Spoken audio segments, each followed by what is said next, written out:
Asia cup میں match referee تنازع پر dead lock برقرار، پاکستان اپنے موقف پر سختی سے قائم۔ آئی سی سی کا متنازعہ میچ ریفری کو نہ ہٹانے کا فیصلہ مسترد کر دیا۔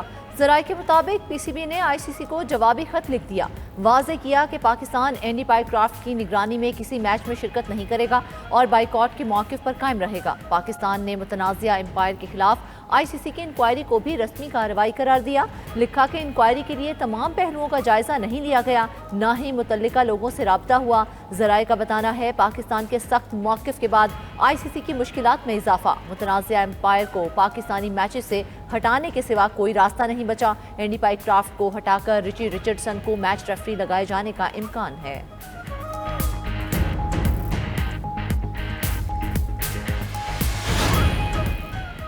پاکستان اور یو اے کا آج شیڈیول میچ ہوگا یا نہیں، سب کی نظریں دبئی پر مرکوز۔ اسٹیڈیم جائیں یا نہ جائیں، ٹکٹس لینے والے شائقین تذبذب کا شکار۔ ایشین کرکٹ کونسل نے میچ کی پوسٹ شیئر کی پھر ڈیلیٹ کر دی۔ پاکستان اگر یو اے کے خلاف میچ نہ کھیلا تو ایشیا کپ میں سفر ختم ہو جائے گا۔ میزبان ٹیم 4 پوائنٹس کے ساتھ سپر 4 میں کوالیفائی کر جائے گی۔ ٹیم ذرائع کے مطابق اگر پی سی بی نے اجازت دی تو ٹیم انتظامیہ کی تمام تیاریاں مکمل ہیں۔ گزشتہ روز کرکٹرز نے 3 گھنٹے کا طویل ٹریننگ سیشن کیا۔ وزیر اعظم شہباز شریف 3 ملکی دورے کے پہلے مرحلے میں سعودی عرب پہنچ گئے۔ وزیر اعظم سعودی ولی عہد محمد بن سلمان کی دعوت پر دورہ سعودیہ کر رہے ہیں۔ ملاقاتوں میں علاقائی اور عالمی امور پر تبادلہ خیال کیا جائے گا۔ سعودی عرب کے بعد وزیر اعظم شہباز شریف برطانیہ روانہ ہوں گے۔ برطانوی حکام کے ساتھ ملاقاتوں میں 2 طرفہ تعلقات اور خطے کی صورتحال پر بات ہوگی۔ شہباز شریف 21 ستمبر کو برطانیہ سے امریکہ روانہ ہوں گے۔ 22 ستمبر کو نیو یارک میں فلسطین سے متعلق سربراہ کانفرنس میں شریک ہوں گے۔ وزیر اعظم 26 ستمبر کو اقوام متحدہ کی جنرل اسمبلی اجلاس سے خطاب کریں گے۔ اجلاس کی سائیڈ لائن پر عالمی رہنماؤں سے ملاقاتیں بھی شیڈیول۔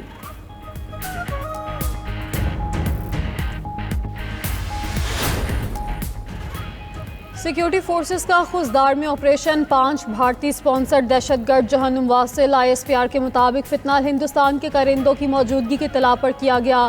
ہلاک دہشت گرد علاقے میں متعدد کارروائیوں میں ملوث تھے۔ قبضے سے اسلحہ اور بارودی مواد برآمد۔ ادھر بنوں میں میریان تھانے پر دہشت گردوں کا حملہ پولیس نے ناکام بنا دیا۔ 3 دہشت گرد ہلاک، 4 زخمی ہو گئے۔ کارروائی کے دوران 3 اہلکار زخمی ہوئے۔ دوسری جانب بلوچستان کے ضلع شیرانی میں دہشت گردوں کا پولیس اور لیوس تھانوں پر حملہ۔ ڈپٹی کمشنر شیرانی کے مطابق حملے میں بلوچستان کانسٹیبلری کا 1 اہلکار شہید، 2 زخمی اور 1 لاپتہ ہے۔ علاقے میں سیکیورٹی فورسز کا سرچ آپریشن جاری۔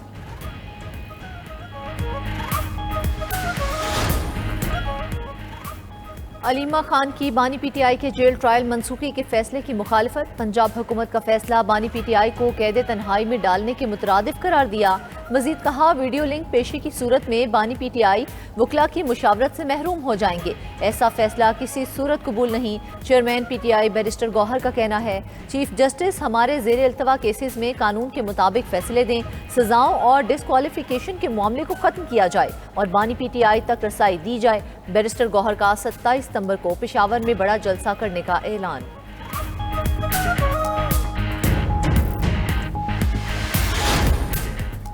جسٹس طارق جہانگیری کو کام سے روکنے کا 2 صفحات کا تحریری حکم نامہ جاری۔ اسلام آباد ہائی کورٹ کے حکم نامے میں کہا گیا کہ اس میں حساس نوعیت کے سوالات موجود ہیں۔ حساسیت کو دیکھتے ہوئے جج کو سپریم جوڈیشل کونسل کے فیصلے تک کام سے روکا جا رہا ہے۔ عدالت نے اٹارنی جنرل اور ایڈوکیٹ جنرل اسلام آباد سے 21 اکتوبر کو معاونت بھی طلب کر لی۔ دوسری جانب جسٹس طارق جہانگیری کو کام سے روکنے کے حکم میں نیا موڑ سامنے آ گیا۔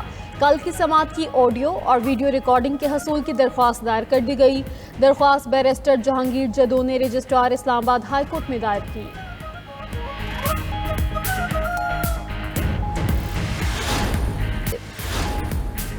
پنجاب کی سیلابی ریلوں سے دریا سندھ میں شدید طغیانی۔ گڈو اور سکھر بیراج کے مقام پر اونچے درجے کا سیلاب ریکارڈ۔ سیلابی پانی سے کچے کے متعدد علاقے زیرآب، لوگوں کی محفوظ مقام پر منتقلی۔ دادو کی تحصیل میہڑ میں سیلاب سے کچے میں زمینداری بند ٹوٹ گیا۔ گھوٹکی میں بھی اونچے درجے کا سیلاب، کئی دیہاتوں کا شہری آبادی سے زمینی رابطہ کٹ گیا۔ کوٹری بیراج میں سیلابی صورتحال، کچے میں آباد افراد پانی آ جانے کے بعد بند کے اوپر منتقل۔ حکومت متاثرین کی مدد کے لیے متحرک، متاثرہ افراد میں کھانا تقسیم کیا گیا۔ وزیر اعلیٰ پنجاب مریم نواز بہاولپور پہنچ گئیں۔ اٹھ شریف کے بھلا جھلا حفاظتی بند کا دورہ۔ مریم نواز نے سیلاب سے متاثرہ علاقے کا فضائی جائزہ لیا۔ فلڈ ریلیف کیمپ میں سیلاب متاثرین سے ملاقات، دستیاب سہولتوں کے بارے میں دریافت کیا۔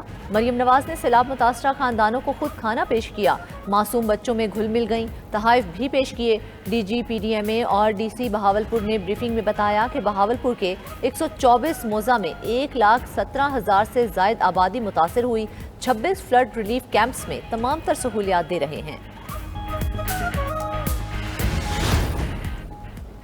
بلاول بھٹو کی درخواست پر وزیراعظم نے ذرائع ایمرجنسی لگائے۔ وزیر اعلیٰ سے مراد علی شاہ کہتے ہیں سیلاب متاثرین کا تحفظ اولین ترجیح ہے۔ گڈو بیراج پر پانی کے بہاؤ میں کمی ریکارڈ ہوئی۔ سکھر بیراج پر دباؤ برقرار ہے۔ سندھ کے تمام بند محفوظ ہیں۔ سیلاب متاثرین کی امداد کے لیے پلان تیار کر لیا۔ کسانوں کے لیے اگلے ہفتے پیکج کا اعلان کریں گے۔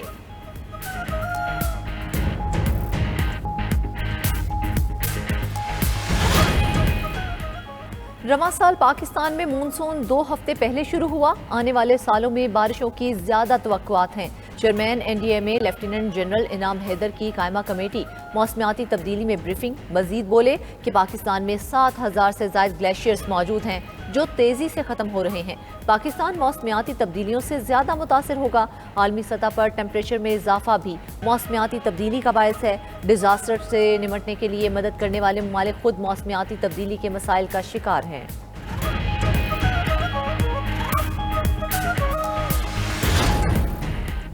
سندھ کے وزراء شرجیل میمن اور ناصر حسین شاہ کا دورہ چین۔ یوٹونگ بس کمپنی کے حکام کے ساتھ بیٹھک۔ ٹرانسپورٹ اور متبادل توانائی کے شعبوں میں تعاون جاری رکھنے پر اتفاق۔ سینئر وزیر نے چینی کمپنی کے عہدیداروں کو سندھ میں سرمایہ کاری کی دعوت دی۔ یوٹونگ حکام نے سندھ میں ماحول دوست بسیں متعارف کروانے میں دلچسپی کا اظہار کیا۔ شرجیل میمن نے عوام کو معیاری بس سروس فراہم کرنا اولین ترجیح قرار دیا۔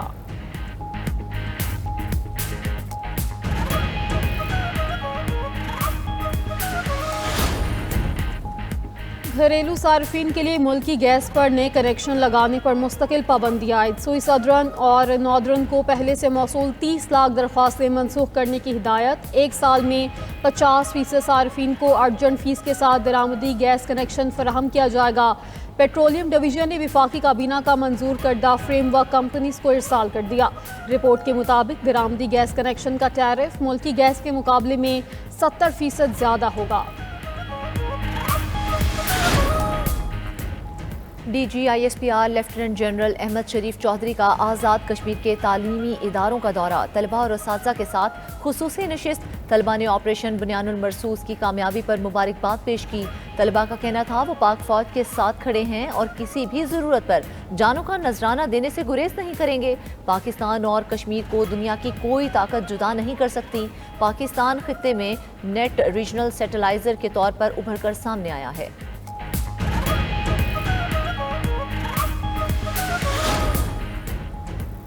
امریکی صدر کا 3 روزہ دورہ برطانیہ۔ آج شاہ چارلس اور برطانوی وزیراعظم کیئر سٹارمر سے ملاقاتیں کریں گے۔ امریکہ اور برطانیہ کے درمیان اہم معاہدوں کا امکان۔ ایٹمی توانائی اور آئی ٹی شعبوں میں معاہدے ہوں گے۔ ذرائع کے مطابق امریکی آئی ٹی کمپنیاں برطانیہ میں $40 ارب کی سرمایہ کاری کریں گی۔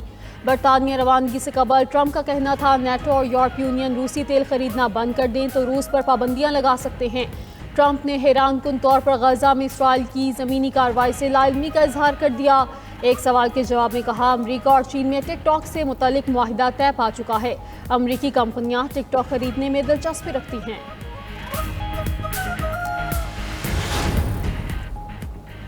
دہشت گرد اسرائیل کا غزہ میں زمینی حملہ، 7 فضائی حملوں میں بھی شدت۔ آج صبح سے اب تک 63 فلسطینی شہید، 386 زخمی ہو گئے۔ بموں کی برسات سے مسجد سمیت 17 بلند و بالا عمارتیں تباہ کر دی گئیں۔ جنگی جنون میں مبتلا اسرائیل نے غزہ سٹی کو مکمل خالی کرنے کے لیے فلسطینیوں کو 48 گھنٹے کا الٹیمیٹم دے دیا۔ نوٹس میں کہا گیا کہ جنوب کی جانب نقل مکانی کے لیے عارضی راستہ جمعہ تک فعال رہے گا۔ ادھر اسرائیل اور امریکہ کا غزہ میں امداد کا پلان جان لیوا جال نکلا۔ گلوبل ہیومینٹیرین فیسلٹی مراکز پر اب تک 2500 فلسطینیوں کو شہید کیا جا چکا۔ 18,294 فلسطینی زخمی ہوئے۔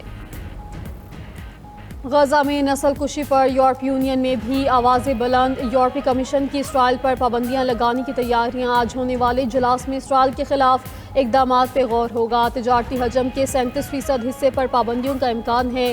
ذرائع کے مطابق چند ممالک پابندیوں کے حامی ہو سکتے ہیں مگر اکثریت کی منظوری مشکل ہے۔ ادھر اقوام متحدہ، کینیڈا، فرانس اور آئرلینڈ نے غزہ پر نئی زمینی حملے کو خوفناک قرار دے دیا۔ کہا حالیہ کارروائی انسانی بحران کو مزید سنگین بنائے گی۔ اسرائیل کے لیے جاسوسی کے الزام میں ایرانی شہری کو سزائے موت دے دی گئی۔ خبر ایجنسی کے مطابق بابک کو 2 سال قبل موساد کے ساتھ تعلقات کے الزام میں گرفتار کیا گیا تھا۔ ایرانی عدلیہ نے بابک شہبازی کی سزائے موت پر عمل درآمد کی تصدیق کر دی۔ ادھر امریکہ نے ایران پر نئی پابندیاں عائد کر دیں۔ محکمہ خزانہ کے مطابق کرپٹو کرنسی کی منتقلی پر ایرانی شخصیات اور کمپنیوں پر پابندیاں لگائی گئیں۔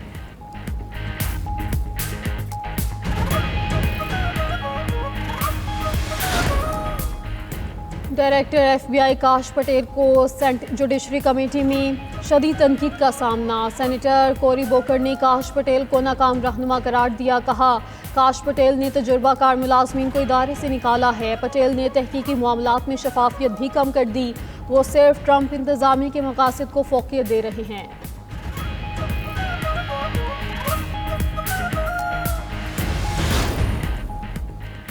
بھارت میں مونسون بارشوں کے نئے اسپیل نے تباہی مچا دی۔ ریاست اتراکھنڈ اور ہماچل پردیش میں بارشوں سے 18 افراد ہلاک، 16 لاپتہ ہیں۔ دہرادون میں کلاؤڈ برسٹ سے کئی رابطہ سڑکیں بہہ گئیں۔ خبر ایجنسی کے مطابق 900 سے زائد افراد مختلف مقامات پر پھنسے ہوئے ہیں۔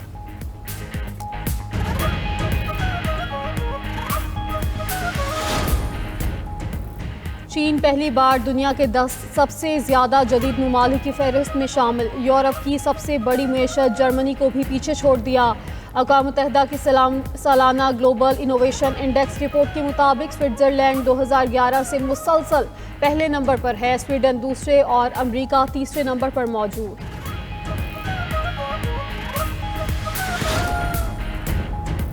Olympic gold medallist Arshad Nadeem ایک بار پھر سبز ہلالی پرچم بلند کرنے کے لیے پرعزم۔